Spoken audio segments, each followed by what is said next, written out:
اب شریعت کا حکم دیکھیے کہ شریعت نے اشارہ یہ کر دیا کہ اپنا ہاتھ اپنے خاوند کے ہاتھ میں دے کر کہے۔ اب اس سے کیا مراد ہے؟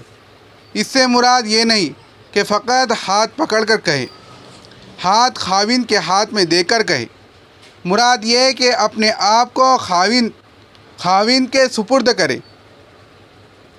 اب یہ پیش کرنا میاں بیوی کا معاملہ ہے، کبھی پاس بیٹھ کر، کبھی بات کر کے، کبھی ایک دوسرے کے ساتھ محبت و پیار والے عمل کر کے، تو یہ سارے عمل اس میں شامل ہوں گے۔ عورت اس وقت کوئی بھی محبت کا ایسا عمل کرے کہ خاوند کو منا لے، تو فرمایا کہ اپنا ہاتھ اپنے خاوند کے ہاتھ میں دے کر کہے۔ کتنی باحیا انداز سے بات کی گئی ہے، کتنا حسن ہے شریعت کا۔ نبی صلی اللہ علیہ وسلم کی کیا پیاری باتیں ہیں، سبحان اللہ۔ اشارہ بھی کر گئے، بات بھی سمجھا گئے، مگر ایسی کھلی بات بھی نہیں کی کہ پڑھنے والے کو بری لگتی۔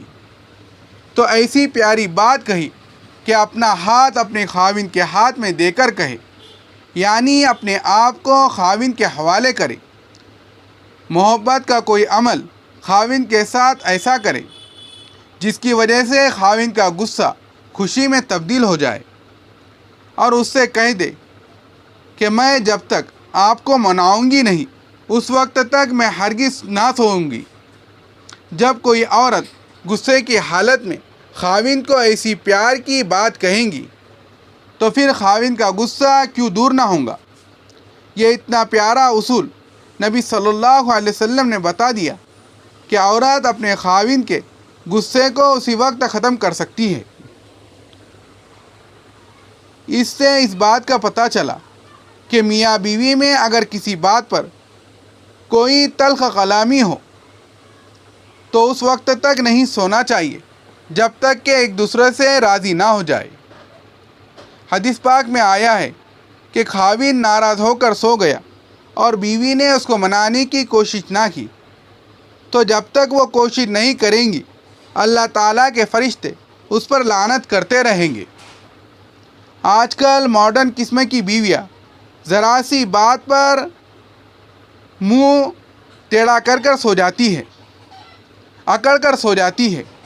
وہ سمجھتی ہے کہ اب خاوند خود ہی ہمیں منائے گا۔ شریعت کیا کہہ رہی ہے؟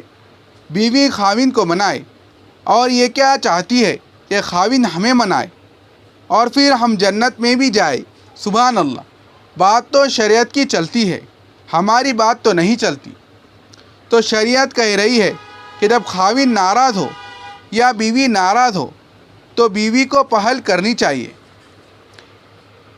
اس کا یہ مطلب بھی نہیں کہ بھائی اگر کسی جائز بات پر بیوی کو غصہ آ گیا تو اب خاوند اکڑ کر بیٹھ جائے۔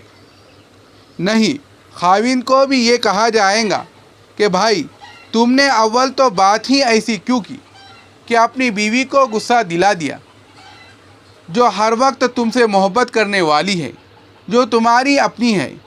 ارے اپنوں کو غصہ دلاتے ہو، اور اگر غصہ دلایا ہے تو اب اس کو خوش کرنا بھی تمہاری ذمہ داری ہے۔ تو مرد کو بھی پوچھا جائے گا، مگر اس حدیث پاک میں نبی صلی اللہ علیہ وسلم نے عورت کو کہا، لہذا عورتوں کے دل میں یہ بات تسلیم کر لینی چاہیے کہ ہمیں اول تو زندگی میں خاوند سے کبھی ایسا معاملہ آنے نہیں دینا کہ وہ ہم سے غصہ ہو اور ہم اس سے غصہ ہو۔ اگر خدا نہ خواستہ ایسی بات آ گئی تو خاوند کو منانے میں پہل ہمیں کرنی ہے، تب ہم جنت میں جانے کی مستحق بنیں گی۔ حدیث پاک میں تو کہا گیا کہ یہ اپنا ہاتھ خاوند کے ہاتھ میں دے کر کہے، میں نہیں سوؤں گی جب تک کہ آپ مجھ سے راضی نہیں ہو جائیں گے۔ لیکن آج کل کی عورتوں کی حالت یہ ہوتی ہے کہ ذرا غصے میں آئے خاوند منانے کے لیے اگر ہاتھ بھی بڑھائے تو ہاتھ جھٹک دیتی ہے، کہتی ہے مت مجھے ہاتھ لگائیے۔ اب بتائیے، جو خاوند کو یہ کہیں گی کہ ہاتھ مت لگائیے، پھر کیا یہ جنتی عورت کی نشانی ہے؟ یہ کس عورت کی نشانی ہے؟ تو اس بات کو سمجھنے